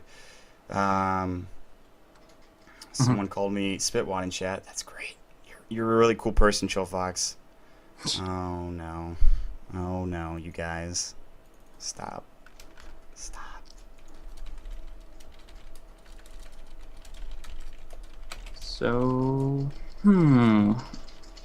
yeah, I don't know. In this position here, the Lena pick seemed really, really good for them at the very beginning. There were some limitations we already referenced, but in general, like they were, at least Bulba wasn't able to dominate the top lane as he would intend to because they did have the potential to disable him. She did pull off a couple of assists here and there. I mean, she is 1 kill, 10 assists. The problem is that she was just an easy target, and whereas if they didn't want to focus down Smurf, which is now what they should be shifting towards, every single time, Bulba was just always on top of her. Also, in the position, Lena's spells like cast range isn't that substantial, so it's very, very easy for the Faceless Void to jump on in and catch her in the Chronosphere. Not even prioritizing her, but just happen to be. So that kind of positioning always puts you in a bad spot and a couple of right clicks away from death. So we do see an unpause coming out. Is it this everybody ready to go, or is Bulba still like? I think we're good. I think we've made it, guys. Nice. We're here. This is it. That had to be the last pause. It had to be. And well, Bulba's back. It looks like Bulba is in fact back right now, but here we're going to see a fight. It looks like Smurf's going to come in. He's going to get blood raged up. They're going to look for a fight. They're just converging. They're going to converge right on top of him. They're going to use a Rupture, of course, this time on KZZ, taking some damage. Chakram's going to fly. Chronosphere only onto the Lena, but of course the Bloodseeker walks right into it. Assassinate's going to fly. I'm not sure who it hit. BKB is going to go. Life Break's going to go right on top, of course, of the Lena. KZZ is going to go down right now. Buyback for F4L as he does get taken down. Mojo Storm Stout looking for a kill here. Chakram's going to fly. Smurf still going. Bulba, of course, is here. Going to go right on top of the Bloodseeker. No, they get the kill on Sniper this time around. Chakram's still going. Mojo needs to get out right now. 2-for-1 trade. KZZ still down. Technically 3 with F4L buying right back. Of course, he's going to Shadow Blade. Now top. Raxes are getting taken down here. The tier 3 is gone. AUI 2000 doing an excellent job split pushing. We talked about it. And he's going to back off, of course, with that waveform. Chakram's going to fly and just try to push away the creeps and the Torrent going as well. And now Bloodseeker looking for something. I'm not sure what, but Bulba's going to come back in. He's got pretty much full health at this point. Abyssal Blade almost off cooldown in about 15 seconds. They're going to look for a fight. Got Basher. He's going to try to force tap himself up. I'm looking for a bash. Not going to happen. There's a life break coming. This time Fernandez in your face. X marks the spot. There's going to be, of course, a Torrent. The mech going to go right now. Mojo with the Blight. No, he's going to survive just barely, but Broodmare is going to take that kill right now. Looking for another tower as Mojo's going to buy right back into the game. F4L Blood Rage up. They're going to take the tier 3 tower bottom. Bulba wants the Raxes now. This could be it. This could be the point in the game. Smurf's not alive for another 22. F4L looking to go in now. Bulba afraid. He's got that bash available. He needs to use it. Where is it going to be the Abyssal? Not going to happen. Lena, that's where the bash is going to go right on top of Lena. Now F4L has to back off. And now Smurf leaving Bulba. Meanwhile, Faceless Void gets taken down. There's a Rupture Hole buyback immediately. Bananas in your face taking a lot of damage. F4L barely surviving. The lifesteal not enough. Insatiable Hunger now going on to the Bloodseeker. He's going to get bashed up. There's the Ghost Scepter. As you can see, the Spawn Spiderlings. Assassinate's going to fly. Bulba going to continue to chase. There's the mech. Bulba now getting hit with Smurf, and Bulba's going to go down. Bulba, does he have enough money to buy back? He should absolutely have it. Yes, he does. He actually will have plenty to buy back, but they do take the top Raxes. Of course, the mid Raxes is gone. Meanwhile, they're going to chase after, of course, the Bloodseeker. He's going to get Reaper Scythed, and KZZ will pick up that kill. Yeah, very greedy. Now Smurf in a bad spot. There's the Chrono right on top of him. Yeah, they can't bring it down without any follow-up damage, unfortunately, but at least they can walk away. Yeah, they will be able to get out, but maybe not. Timber Chain's going to go. The Chakram as well. KZZ now in some trouble, of course. He's got that Force Staff. He's going to get assassinated. He'll Force Staff his way out of there. And now he gets X marks the spot. Sniper's going to take a bag kill right now. AUI 2000 is going to wait for him down. Infinity time walked out as well. And in the end, Infinity loses a bunch of heroes, including Bulba, as well as KZZ a bunch of times.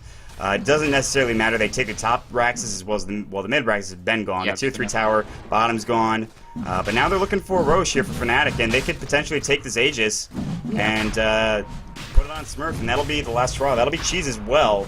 So Aegis for one of them, Cheese for the other, I'd imagine. But F4L taking some damage here, and I mean, AUI 2000, he could potentially kill somebody. He's got a Yasha, by the way, and I mean, F4L's kind of low. Chakram's going to fly, but I don't think they're going to be able to stop this.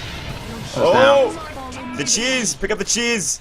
Oh, we pick up the cheese. He's stunned. Oh, no. Infinity's going to take a torrent right now. Ghost ship. AUI 2000 getting killed immediately. And Infinity trying to time walk out. He does just in time. Shrapnel, Earn, Assassinate. Oh, Infinity's gone. He could not backtrack it. Unfortunately, Gem is on the ground. And they got greedy. Oh, boy, did they get greedy. Exactly. They got greedy this whole, like, the past 10 minutes they've gotten greedy. Everything they did, they were all strung out there. We were talking about the problem with going for the Morphling on the top lane, not able to actually bring down those racks just to tier 3 before having to rotate back on through. And so as such, they got that team fight where they didn't hit the Chronosphere, and the Smurf was on the back line just murdering things, took out Necrolite early. They did everything right in that fight, but it still just shows how much a gold and experience advantage matter, because honestly, Infinity committed a lot of heroes. They did lose all in all, but they still came out okay. They still got the top racks, and Melee took a lot of hits. It was actually pretty interesting. Kunkka barely surviving there. If he hadn't had wand charges, he would have died to Floodseeker's own damage over time effect, so that was pretty cool. But beyond that, now we see it, kind of the dust settles. The Faceless Void picked up and used the cheese, but the Aegis went to Sniper, and in response, Smurf does pick up a Divine Rapier. Oh, boy. I ain't sign up for this, what the hell. Bulba, we understand. We completely understand. F4L with the Rapier right now. Smurf as well. The double Rapier right now. This game just got a whole lot harder for the side of Infinity +4. Oh my goodness. Did it ever. I mean, that's an Aegis up on the Sniper on top of that. The cheese, was it picked up by someone? Yeah, Faceless Void used it trying to escape, but it didn't work out, obviously. That's too bad, Infinity. He almost got out of there, but the Shrapnel was right on time, of course, coming from the side of Smurf, and able to get that Assassinate as well. Unfortunately, not able to backtrack. And, well, for those of you that are just joining us, it's a best of one between Infinity and FnaticNA. Once again, I am Maut. With me is Blaze. We've had a great game so far, and it wouldn't be great if it didn't end in double Divine Rapier with an Aegis on the Sniper, so, you know. Yeah. I honestly think, despite the Divine Rapiers, that if Infinity just engages the next fight okay, they can pretty much bring down everybody during the time that the Sniper's dead, and then focus the Sniper next. They have enough going on. With the Huskar having Satanic, he won't be dropped down without a fight, and then once they go in for the Life Break on top of the Reapers, on top of the Sniper, he can be brought down very, very quickly. So it still comes down a lot, in my opinion, to the crits from F4L. If he has the Divine Rapier crit and the Shadow Blade in a good vector where it hits the entire team, there's no hope for Infinity whatsoever. But if it doesn't crit, if they survive long enough and start using their cooldowns extremely effectively, I think they still have a pretty good shot. And on top of that, they are not currently under too much pressure. The fact that 2 lanes are pushed out, they have the 4 racks advantage right now, means that all Fnatic can really do is turtle up in their base, and that means the Aegis should expire before the next fight breaks out. Yeah, and I think if you're the smart player here, you don't go in while that Aegis is available. So they're going to wait the 6-minute duration of the Aegis. The problem is getting a nice initiation with Infinity, like you talked about, and getting Sniper included in that Chronosphere. I think that's been the problem the entire game. We've touched upon it on multiple times. And at this point, it's something that you almost kind of have to do while he does have that Divine Rapier available.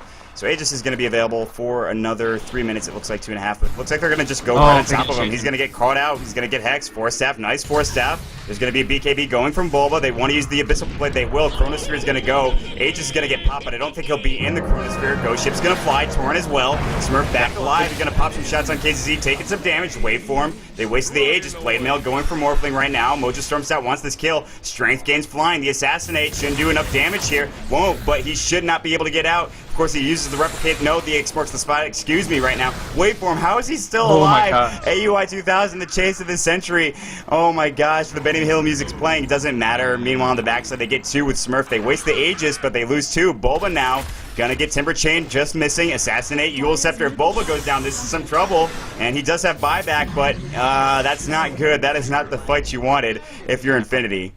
Not at all. In that position there, it just came down to a couple things. Bulba, after having already used his ultimate Insatiable to just do extra damage on the Sniper, it expires right when Kunkka comes on in, and F4L delivers a 1500 damage crit right to his face. So Bulba's sitting on, like, I would say about 40% HP without his lifesteal available, didn't feel confident about it, and tried to fall back from there, but the other team the rest of the team didn't really get the memo. They kind of were still trying to commit to a position they couldn't hold, and as such, they just got dropped down quickly. Sure, they took the Aegis, but that would have been down in not too long anyways, and in this position here, they lost 3 heroes, buyback available on Broodmother, but they're going to have to draw the line at the tier 3. Yeah, absolutely. I mean, they're not gonna. Yeah, I mean that tier 2 just goes down so quickly. Oh no, Yule's Scepter now. This time on Owie. Of course, he can wait for him. He will wait for him and will just avoid a narrow gank there. Broodmother will buy back. Fortification is gonna go, and Boba wants to get in here, and they're not gonna push into this anymore. It looks like Fnatic's gonna back off. And yeah, I mean, absolutely. The Chronosphere. I think if he put it right on top of where the sniper died and got the other heroes as well, that's probably a different fight. Unfortunately, the sniper wasn't in the Chronosphere, I don't think, and it didn't matter. His the Aegis was wearing off, and he was still coming alive. And, oh, Ghost Ship's gonna fly out. Bulba, barely missing. It's gonna hit the Ghost Ship, though. Damage taken. Big Chrono on Big Smurf. Chrono onto 3 right now. F4L in some trouble. He needs to go down right now. The Rapier on the ground. It will go. Smurf and his team have to back off right now. Of course, Mojo Storm's out using that Timber Chain. 4-step up. They're gonna chase after. Wait for him. Adaptive Strike. No, not available. Infinity. He's gonna get Yules right now. They're gonna continue to chase after Smurf. He can Shrapnel, maybe lay trap, just try to back off quicker. Meanwhile, TPing out, of course, this time is Mojo. He'll make it out. Smurf now going to use his Mask of Madness. They want to continue to chase. Oh, almost life broken, but not going to happen. Here comes Infinity with a Time Walk. Smurf trying to juke, breaking ankles. Deion Sanders up in here. KZZ, 4-step up. Smurf now still trying to get out. Rapier, they want that Rapier. They want the Rapier. There's the Atos. There's, of course, going to be the Hex right now. They need to get this kill. Smurf can turn around and just try to pop a few of them. He's going to take some damage to the Reaper sight. That'll finish him off. Divine Rapier on the ground. Going to get picked up by somebody. It has to. Yes, there goes Faceless Void finally getting the damage. Meanwhile, what happened? Chakram's going right now. A lot of damage. Bananas in your face. Did he pick it up? Yes, he did. He's got the Rapier. Mojo Storms out now, backing off. 2 down on the side of FnaticNA. Bulba the only one on the side of Infinity +4. And despite the Rapier advantage that FnaticNA had and almost pushing into the tier 3, it's looking very close to be GG at this point. I mean, Chrono does, or excuse me, Faceless Void with Divine Rapier. This is going to be mega creeps at this point if they can take it down. Torn onto Bananas in your face. F4L doesn't have a whole lot of damage. There's the life break. He, of course, is going to go use that Shadow Blade. Mojo Storm Stout, taking some damage. That's going to be some Divine Rapier clicks coming out from Infinity. Gem on the ground. Braxes are gone. Lena's dead, and it's got to be a double kill for Infinity right now. He's getting his vengeance. The support, Faceless Void, coming through in the end with the Divine Rapier. F4L very close to going down. He will, in fact, go down. 1 left on the side. And it's going to be the Bloodseeker, but Owie 2000, he's going to come in with the waveform and take the kill. And now Chronosphere up in the well. There's nobody here. Just to make sure the well does not shoot anybody else. And that's going to be it, ladies and gentlemen. An exciting finish to what was maybe the most interesting Clowny game I've ever seen in my entire life. I just 57 minutes, 47-37. 2 Divine Rapiers, reverse captain's mode. GG, that's all I got to say about this one. Thoughts, Blaze? Thoughts, Blaze? Well, I mean, Kunkka didn't have anything to really keep himself up, but he didn't go like BKB, of course not lifesteal, so as soon as they actually did get the catch out, they were able to, of course, get a Divine Rapier in their hands, which tipped the scales in their favor, even though Bulba goes and immediately throws it away by himself. Either way, the good timing there, they were looking for a good Chrono. Infinity did answer that call with the fact that they caught 3, particularly the Sniper, who could have done a lot of damage while they focused on Kunkka, so good move there, close to their tier 3s. I agree that FnaticNA just had to kind of push out there. They didn't have any other better time for it, but in that timing they clustered up a little bit too much, and Infinity was able to find them out, so that was really, really nice for them. Following it up, that's pretty much it. A long game, all things considered. I love the Divine Rapier, trying to fight it out to the bitter end, but 4 racks disadvantage, along with the fact that they were just so far behind. No dice, but nevertheless, well played to them, and yeah, I guess that means that we do see Infinity +4 advance. Yeah, absolutely. Infinity +4 will be heading to the playoffs with typical mistakes to face up against 2 European teams. Check out joindota.com for more information there. And that's going to be it for us tonight, guys. I really appreciate you joining us here. Any shout-outs, please? Shout out to Rod of Atos being the best item of the game, no matter how few times it gets used by Owie. And other than that, no, just shout out to the NA Dota viewers and everybody else who does tune on into it. Happy to be able to just cover this fun little game here. And whoever invented AtoD, kudos to you as well. Yes, I mean, it's been so much fun. And yes, Rod of Atos was the correct answer there, so thank you for playing. You win. Guys, I really appreciate you guys joining us. We'll be back sometime soon, I'm sure, with another cast, of course. I'll be doing the IXDL playoffs sometime soon. I believe around May 2nd, May 1st is when it starts, so make sure you check out that. Of course, you can follow us. You can follow Blaze at BlazeCasting on Twitter. You can follow me at MautDota2. Make sure you follow NeoDota at neodota.com. And, of course, twitch.tv/NeoDota if you're a ticket viewer, which, by the way, thanks for being one of those. Twitter.com/NeoDota2, YouTube.com/NeoDota2 as well for mad VODs and other things as well. I really appreciate you guys joining us here tonight. Great game, and well, we'll see y'all later. So goodbye, everybody. See you guys. Thanks for having me.